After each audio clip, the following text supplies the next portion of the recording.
Bonjour YouTube, j'espère que ça va bien. Aujourd'hui, on s'assoit ensemble pour une autre vidéo d'organisation. En fait, ça va être un peu la suite de ma dernière vidéo d'organisation qui était les 25 choses à acheter tout de suite. Je crois que vous l'avez bien aimé car il y a eu beaucoup de vues sur cette vidéo-là versus mes autres vidéos et elle m'a même propulsée dans la section Creator on the Rise de YouTube, YouTube Canada, donc merci beaucoup. Pour cette raison-là, je fais une deuxième partie qui est inspirée par vous. Alors, à travers toutes les suggestions que je vais vous faire dans cette vidéo, la majorité vont être tirées des commentaires que vous m'avez faits sur ma vidéo précédente. Petite préface avant de commencer, quand je dis de jeter quelque chose, bien sûr, je ne veux pas dire de le mettre ça à la poubelle. Je veux dire de le donner, de le recycler, de le réutiliser ailleurs, de l'offrir à un proche, bref, de juste sortir cet objet inutile de votre maison. Il n'y a plus sa place dans votre demeure. Avant de commencer la vidéo, n'oubliez pas de donner un petit thumbs up et aussi de vous abonner. Alors, il va tout de suite, on enchaîne avec 25 choses dont vous devriez vraiment vous débarrasser tout de suite, selon mes abonnés. La première chose, les vieux vêtements de travail. Que ce soit un t-shirt que tu portais à la boutique ou un habit plus chic que tu portais dans un bureau, si ce ne sont plus des vêtements que tu portes dans le quotidien, fais-en profiter quelqu'un d'autre. Le deuxième, les échantillons de produits de beauté. Ceux qu'on accumule dans des pochettes, les petits échantillons qui viennent de l'hôtel aussi, tous ces petits trucs-là. Il faut faire le ménage à travers tout ça. Certains sont expirés, donc on fait le tour de tous nos échantillons beauté. On enlève ceux dont on ne servira jamais, ceux qu'on n'aime pas du tout, qu'on a juste gardés parce qu'on les a reçus gratuitement. Puis aussi, tous ceux qui ont coulé, des fois ça coule tout ça ou ça reste pas dans un bon état. On les enlève de notre pochette ou du récipient dans lequel on les range et on jette tout ça. S'il y en a qui sont encore bons, on peut les donner à des amis. Les boîtes qu'on garde pour rien, les boîtes des petits appareils électroménagers qu'on garde au cas où on aurait besoin de le retourner. Si la garantie n'est plus valide, ça sert à rien de garder la boîte. On s'en débarrasse. Les écouteurs, vous savez ceux qu'on nous donne dans l'avion, ceux qui viennent avec un appareil, ou parfois on en a dans des situations où est-ce qu'il y a des petits goodie bags promo puis on nous donne une paire d'écouteurs là. Vous avez déjà des bons écouteurs, je suis certaine. Donc les petits écouteurs cheap, là, on peut les donner. La vieille souris d'ordinateur avec une boule. En fait, tous les petits appareils de style téléphone cellulaire, tout ça qui sont complètement désuets, dépassés, le vieux chargeur du Nokia, tous les appareils qu'on n'utilise pas, on les donne. Les pots de fleurs vides pour faire des boutures un jour. Si ça fait 2 ans que tu parles d'en faire, mais il n'y a toujours pas l'ombre d'une fleur, tu peux les donner. Toutes les fournitures de hobby abandonnées.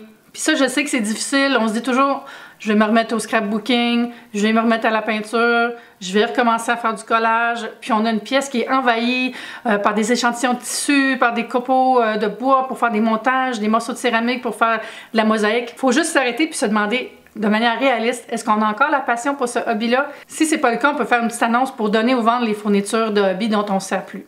Tous les vieux bijoux passés de mode, oxydés, oubliés, les bijoux de pacotille qui valent rien mais qu'on porte plus du tout, on s'en débarrasse. Je vous ai parlé de vos manuels scolaires l'autre jour. Ici, on y va pour les notes de cours. Toutes les feuilles mobiles avec les notes de cours, là, on met ça au recyclage. Tous les fils USB et compagnie, là, les câbles, les fils avec des embouts rouges, noirs, ça, on ne sait pas sur quel appareil ça va, on ne sait pas à quoi ça sert, ils sont dans un tiroir oublié. On les rassemble. On jette un coup d'œil, peut-être qu'il y en a qui vont nous dire quelque chose, on va les rapatrier au bon endroit. Le reste, on les donne. Tous les post-it qui sont autour du bureau, affichés avec un numéro de téléphone, mais pas de nom, puis tu t'en rappelles plus, puis tu sais pas c'est à qui, puis tu sais pas c'est quoi, mets-le au recyclage. Les chandelles où il reste même pas 3 mm de cire, puis la cire commence à être noire, là, dis-lui adieu. Toutes les clés qui ouvrent on sait pas quoi. Tous les cadenas qui ont plus de clés. Les bouteilles d'eau promo, ça là, c'est quand tu t'en vas, là, tu dis, là, je vais aller faire le marathon Oasis, là. Puis là, tu y vas, puis là, tu donnes ton 200%, tu fais le marathon Oasis. Puis là, à la fin, ils te donnent un yogourt puis une bouteille d'eau marquée Oasis. Puis là, tu reviens chez vous, puis tu mets ta bouteille d'eau Oasis avec toutes les autres bouteilles d'eau de tous les autres marathons des autres années. Puis là, ça te tombe dessus, tu as trop de bouteilles d'eau. Tu peux la donner, cette bouteille d'eau-là. De toute façon, tu as ta médaille du marathon Oasis. Parlant de contenants pour tenir des liquides, si chez toi, tu as une belle tablette avec des bouteilles de bière vides, là, Unibrou, puis une bouteille de champagne vide aussi, puis des contenants vides en souvenir d'une soirée que tu as même oubliée, réévalue ce choix décoratif. Je crois que passer à l'université, on peut passer à autre chose en termes de décoration dans le salon. Je sais que ça cause des chicanes de couple. J'en ai déjà vu une entre une coloc puis son chum, là, ils se chicanaient les deux justement à propos d'une déco de bouteille de bière sur une tablette, là. Ça avait mal fini. Il y a bien d'autres choses qu'on peut mettre sur une tablette, puis de toute façon, ça fait juste, ça a l'air d'être des vidanges, là. Mets ça au recyclage. On peut faire exception pour une bouteille d'un grand cru qui nous rappelle une soirée et tout ça, là, mais il faut vraiment qu'elle soit présentée d'une belle façon. Les cintres qui viennent de chez le nettoyeur, les cintres en métal, là, ça c'est vraiment pas bon pour les vêtements, ça crée des marques, ça tient pas bien le tissu. Dès qu'un tissu est lourd, ça va créer une pression sur les mailles. On peut les rapporter chez le nettoyeur, il n'y a aucun problème, ou sinon on peut les donner ou les recycler. Les vieux vernis à ongles qui sont séparés à jamais, là. Même si on les secoue, la formule ne va pas revenir homogène. Dans ce temps-là, on peut dire adieu à ce vernis-là, il est terminé. Vous pouvez vous en débarrasser de façon sécuritaire dans un éco-centre, dans le fond, au même endroit où vous iriez porter des restants de peinture. Les plats sans couvercle, puis tous les couvercles qui n'ont plus de plats. Donc, tous les couples séparés, là, c'est le temps de passer à travers votre tiroir de plats pour les restants, puis pour garder la nourriture. Puis, séparez-vous de tous ceux qui ont été séparés. Les 5 clés Allen que tu gardes dans un tiroir parce que tu as monté des meubles Ikea avec, c'est toute la même clé Allen. On n'utilise jamais 2 clés Allen en même temps. Donc, garde-en une, mais les autres, donne-les.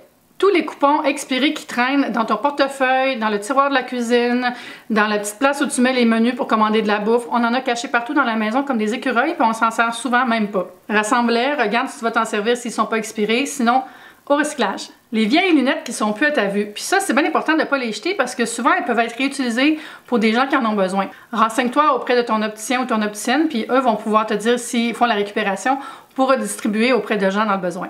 Puis finalement, tous les logiciels CD qu'ils font avec aucun ordinateur, qui sont complètement désuets, tu sais, genre Encarta ou Mist, là, je pense pas que tu vas te replonger dans le monde de Mist. Donc, c'est le temps de dire adieu à ces articles-là aussi. J'espère que vous avez aimé cette nouvelle liste. Je voulais remercier tous les abonnés qui ont contribué à la construire. Puis bientôt dans mon blog, je vais faire une version, pas papier, mais une version liste. Donc vous allez pouvoir avoir la liste si vous voulez vous-même vous lancer dans ce grand ménage-là. Je sais que c'est pas évident de toujours écouter la vidéo. Donc je vais faire ça puis je vais en parler dans un de mes vlogs à venir cette semaine. N'hésitez surtout pas à laisser un commentaire si vous avez des suggestions pour d'autres vidéos d'organisation. Moi, je me cherche toujours des idées qui sont utiles pour vous. Je vous invite aussi à vous abonner. On va être bientôt 10 000. Je suis vraiment contente. Merci beaucoup de faire partie de ma petite famille, dans le fond. Si vous avez aimé ça, n'hésitez pas à laisser un petit thumbs up. On va se dire à une prochaine vidéo. Bye!